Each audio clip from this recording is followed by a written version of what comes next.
بسم اللہ الرحمن الرحیم۔ السلام علیکم اسٹوڈنٹس۔ 9 کلاس ہم نے سبق لڑی میں پروئے ہوئے منظر اسٹارٹ کیا ہوا تھا، جس کی پڑھائی کل مکمل ہو گئی ہے بیٹا۔ آج اس کے مشقی سوالات کریں گے۔ سب سے پہلے MCQs دیکھیے۔ مصنف کو بالا حصار سے نیچے آنے کے بعد ایک پتھر پر لکھا نظر آیا۔ بے شاہراہ پاکستان، وادی پشاور نظر آ رہی تھی۔ دال سرسبز، مورخوں نے ہندوستان کا دروازہ کہا تھا۔ مورخ کون ہوتے ہیں؟ تاریخ لکھنے والے۔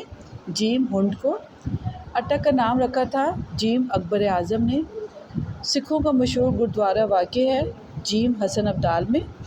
نوشہرہ کے قریب آ جانے کی پہچان تھی۔ بے دریائے کابل۔ یہ MCQs ہے بیٹا۔ اب ہم سوال جواب کرتے ہیں۔ پہلا سوال ہے، مصنف کو دور سے وادی پشاور کیسے نظر آ رہی تھی؟ مصنف کو وادی پشاور سرسبز و خوش منظر نظر آ رہی تھی۔ یہاں کے کھیت ہرے بھرے تھے اور پہاڑوں کے درمیان گھری ہوئی یہ وادی بہت خوبصورت نظر آتی تھی۔ اگلا سوال ہے، محمود غزنوی نے راجہ جے پال کو کس جگہ شکست دی تھی؟